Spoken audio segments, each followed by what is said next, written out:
इंकलाब news. नमस्कार दोस्तों, आप देख रहे हैं इंकलाब न्यूज लाइव में फारूक शाह। इस वक्त वसई विराट चुनावी रणभूमि के नतीजे आ चुके हैं। 71 बहुजन विकास अघाड़ी के हैं, वहीं 44 भारतीय जनता पार्टी के। हमारे साथ समरजीत विश्वकर्मा जी हैं। चुनावी नतीजों पर हमने बहुत सारी बातें की थी। आज हम विश्लेषण करेंगे चुनावी रणभूमि पर कि कैसे कौन आगे निकला और कौन पीछे गया। स्वागत है आपका इंकलाब न्यूज लाइव में। 71 और 44 इन दोनों में से विजेता किसको मानते हैं आप? विजेता मैं मानता हूँ भारतीय जनता पार्टी को। कैसे?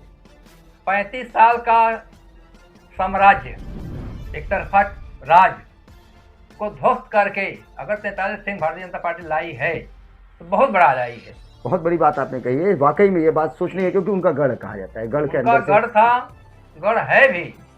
और 43 सीट 110 सीट में बदल सकती थी, मगर हमारा जो शीर्ष नेता यहाँ का है, मैं नाम लेकर बता रहा हूँ, राजन नाइक, इनके नेतृत्व में भारतीय जनता पार्टी नालसपारा में नहीं बढ़ सकती है। यानी अगर राजन नाइक ना होते तो आपके कहने का मतलब 110 100 पार जाते। 100 पार। 100 पार।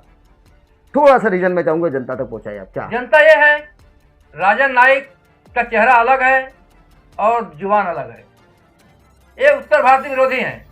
मैं खुल के बोला हूं, मैं भारतीय जनता पार्टी कार्यकर्ता हूं, मुझे दर्द है इस बात का। अगर इन्होंने टिकट बंटवारा ढंग से किया होता तो आज हमारा महापौर बैठता। और ये पता ना, हमें तो लगता है कि बिके हैं नहीं बिके हैं, उनका आत्मा जाने, मगर दर्शाता है कि वैसे ऐसे लोगों को इन्होंने टिकट दिया जिसकी कोई भूमिका नहीं, कोई औकात नहीं। ये लोग जो जीते हुए हैं, 43 सीट आई है जो ना, ये माननीय नरेंद्र मोदी जी के चेहरे पर आई है, कमल के फूल पर आई है। और कमल के फूल पर राजन नाइक भी जीते हैं, स्नेहा दुबे भी जीती हैं। यानी ये अपने चेहरे अपने पहचान पर चुनाव नहीं जीत पाए नहीं, और नहीं ये जो चुनकर अभी नगर पालिका लड़े में तो वो थे, नगर सेवक जीत ले, समझ में आ जाएगा। बहुत बड़ी बात इन्होंने कही। लेकिन अब कहीं ना कहीं हम अपने दर्शकों को भी बताना चाहेंगे कि जो बात इन्होंने कही है कि भारतीय जनता पार्टी के लोगों के तले, यानी कि उसके सिंबल कमल के फूल के तले ये चुनाव जीते गए हैं। तो मैं कुछ चीज़ें बताऊंगा दर्शकों। आपको याद होगा जब भारतीय जनता पार्टी का प्रचार प्रसार अभी पिछले समय चुनाव के समय हो रहा था, तो प्रचार प्रसार की गाड़ियों में प्रचार के समय कहीं कहीं ऐसे देखने को मिला कि एकाक प्रत्याशी के नाम लिए गए, लेकिन हर जगह ज़्यादातर ये देखने को मिला प्रधानमंत्री मोदी जी की आवाज़ गूंज रही थी, देश नहीं बिकने दूंगा। वहीं मुख्यमंत्री देवेंद्र फडणवीस जी की आवाज़ गूंज रही थी कि हम बदलाव लाएंगे। यानी इस तरह के शब्दों का प्रयोग होता था प्रचार प्रसार में, और भारतीय जनता पार्टी के शीर्ष नेता के नाम चल रहे थे, वहीं जो उम्मीदवार थे उनके नाम नहीं थे। तो कहीं ना कहीं समरजीत विश्वकर्मा जी की ये बात सटीक बैठ रही है कि उम्मीदवारों ने अपने दम, अपने नाम, अपनी पहचान पर चुनाव नहीं जीते हैं, बल्कि सिंबल ऑफ द बीजेपी, यानी बीजेपी के सिंबल के तरह उन्होंने चुनाव जीता। फिलहाल मैं बोलूंगा कि क्या राजन नाइक नहीं होते तो क्या 110 पार जाता?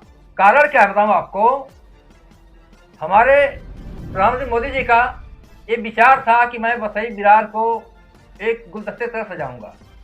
इसके लिए उनका उद्देश्य था कि अगर पूरा महापौर पद मेरा बैठता है तो हमें काम करने में दिक्कत नहीं होगी। अभी मेयर बैठेगा किसका? जितने नगर सेवक आते हैं सिटी से, सबका ठप्पा मोहर हिटलर के पास रहता है। और कोई नगर सेवक कुछ बोलना है गबट। यानी आप आज भी बताना चाहते हैं कि मतलब जो फैसले आए वो सही नहीं है? कोई सही नहीं फैसला है। रिपोर्ट में जनता ने तो चुना है ना 71%। जनता ने मजबूरी में चुना। इन्होंने क्या बोला है, अगर हम जीतेंगे तुम्हारा ये बिल्डिंग रूम नहीं टूटने देंगे, हितेंद्र ठाकुर ने बोला है। ये तो बात सच है। और रोक लगे, यानी आपका कहने वाला टूटेगा? मैं चैलेंज करूँ, वो अपना पहले रोक लें जो उन्होंने बनाया है, हितेंद्र ठाकुर ने जो बनाया है। बहुत बड़ी बात इन्होंने कही। भारतीय जनता पार्टी के पदाधिकारी हैं और राजनीति कुछ भी करती है, कुछ भी हो सकता है। फिलहाल अब हम आगे आएंगे, अगले चरण में बात करते हैं। 3 प्रभागों पर हमने बात किया था, प्रभाग 18, प्रभाग 19 और प्रभाग 8, जहां प्रभाग 18 में भारतीय जनता पार्टी की बहुत बेहतरीन जीत हुई है। इस जीत का जिम्मेदार किसको मानेंगे और हार का जिम्मेदार किसको कहेंगे? ये जो 4 सीट जीती हुई है, मैं सबसे पहले चारों कैंडिडेट को शुभकामनाएं देता हूं। ये लोग जो जीते हैं सिंबल पर जीते हैं, चेहरे पर नहीं। चेहरे पर नहीं जीते हैं। कोई नहीं कैंडिडेट जीता है भारतीय जनता पार्टी से। आप हाँ भाई, और आप बीजेपी पदाधिकारियों की ये जीत किसी कैंडिडेट का नहीं है। एक दिन मेरा मुलाकात भी हुआ था संजय श्रीवास्तव से। मैंने उनको बोला भाई देखो, हम लोग बैठे थे, कई लोग थे, ये जीत जो हो रही है ये कमल के फूल का हो रही है, ना कैंडिडेट का हो रहा है। आप मेहनत करो, आपका जीत पक्की है। आपको भी मैंने बोला था हमारी सीट निकलेगी, चारों निकली, बोला था मैंने कि नहीं बोला था? तो ये जीत कैसे हुई, यानी कमल के फूल से हुई है? लोगों को ये उत्साह है कि बीजेपी अगर पूरा जगह आएगी तो जैसे पूरे भारत में काम हो रहा है, ऐसे हमारा महानगर पालिका बसे विराज जो है चमकेगा। हारने वाले की बात कर लेते हैं कि जो ये चारों सीट हारे हैं, इनका कहना है। ये लोग जो हारे हैं, सरिता दुबे और किसका, कौन कौन हारा है? मिलिंद घरत, हाँ, और गुड्डू गुप्ता। हाँ, मिलिंद घरत,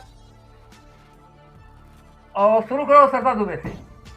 सरिता दुबे जो हारी हैं, एक कफन घसीट नेता हैं, इसके लिए हारी हैं।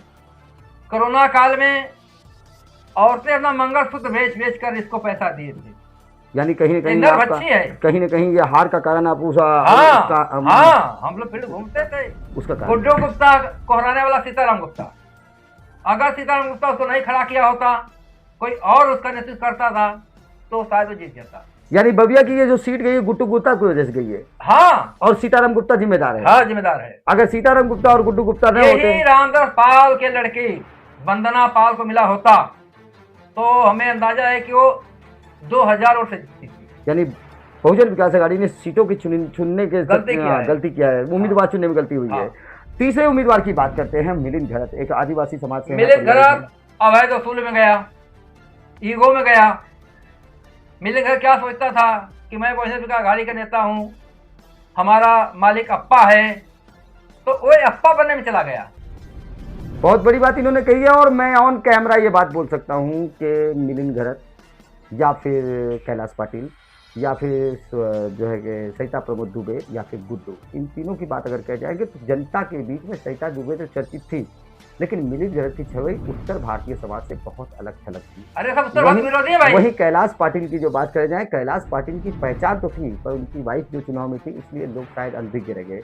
लेकिन गुड्डू गुप्ता की बात की जाए तो न तो वो राजनीति में कहीं दिखाई दिए थे कभी, और न किसी ने उनका नाम जाना था। ऐसे में एकाएक गुड्डू गुप्ता आना वो भी अचंभित करने वाला। तीसरी बात पे हम आते हैं, तीसरे पॉइंट पे आते हैं कि आप प्रभाग 8 में किसका नाम लेना चाह रहे हैं? प्रभाग 8 की बात करेंगे। प्रभाग 8 में से बहुत बढ़िया परिणाम इनका आया, बहुजन विकास अघाड़ी का आया। हाँ। जिसमें सचिन देसाई बढ़िया रिजल्ट लेके आए, पंकज पाटिल लेकर आए, प्रदीपिका सिंह लेके आई, और जो है कि सुनील घरत। तो ऐसे में इनकी जीत के ऊपर क्या कहेंगे? इनका जीत का श्रेय जाता है शिवसेना को, इनका जीत का श्रेय जाता है भाई क्या नाम है समाजवादी पार्टी को। हाँ, ये लोग जो इनको हराने वाला वोट था वो ये लोग काट दिए। यानी टिकट नहीं मिला बीजेपी के सही उम्मीदवार को, शिवसेना के उम्मीदवार को, इसके लिए भी बहुजन विकास अघाड़ी जीत गई। हाँ। न कि बहुजन विकास अघाड़ी अपने दम पर, बीजेपी के लोग भी बहुजन विकास अघाड़ी को वोट दिए हैं। किस विधा पे? ये जो चेहरा आया था, दुख बहुत बड़ा दुख। लेकिन यहाँ तो प्रमोद सिंह थे, बीजेपी के पुराने कार्यकर्ता। प्रमोद सिंह थे, मगर प्रमोद सिंह मेरे मित्र भी हैं, इसके लिए मैं ज्यादा उनके बारे में नहीं बोल दूंगा, मगर प्रमोद सिंह को भी एहसास होता होगा कि मैं क्यों हारा। यानी कहीं न कहीं जिम्मेदार आंतरिक कलह थी। बहुत बड़ी बात है। प्रभाग 8 की भी मैं बता देता हूँ कि गोपाल कोले पाटिल एक ऐसा उम्मीदवार, ऐसा व्यक्ति जिसकी एक अलग ही पहचान थी और कहीं न कहीं पार्टी से भी बहुत मजबूत जुड़ाव था। लेकिन गोपाल कोले पाटिल समाजवादी पार्टी से चुनाव लड़ने के लिए तैयार हुए। भीड़ तो ऐसी देखने को मिली कि सब तरफ दहशत एक ही थी कि गोपाल कोले पाटिल निकल जाएंगे, और यादव समाज उनके साथ दम से दम मिलाकर खड़ा था। लेकिन यादव समाज ने धोखा दिया, ये कैसे माने? गलत, एक भी यादव धोखा नहीं दिए हैं। तो वोट पड़े हैं। हाँ, एक गोपाल पाटिल हारा है अपनी वजह से। कारण यादव लोग अपना पैसा लगा के इसको खर्चा दिए, चंदा लगा के मदद किए, अपने ऑटो रिक्शा में पेट्रोल भर के प्रचार किए। हाँ, ये बात सच है। हमारे कैमरे पे गोपाल कोले पाटिल ने कहा था कि दर्शकों से, जनता से पूछ लीजिए कि क्या उनसे कोई खर्चा मिला है उन्हें, तो सब अपने पैसे से आए। जो बात हमने कहा सही है, लेकिन तो कारण ये था कि ये समाजवादी पार्टी के जो लोग थे, ये अखिलेश यादव का साइकिल पर वोट दिए, ना कि गोपाल पाटिल। जो साइकिल विरोधी था वो नहीं दिया। और कुछ लोग ऐसे थे जिस पर गोपाल पाटिल बहुत नाज करता था ना, वो उनको वोट नहीं दिया और देने नहीं दिया है। और इस कारण हार का कारण तो एक और हो सकता है, क्योंकि एक तरफ तो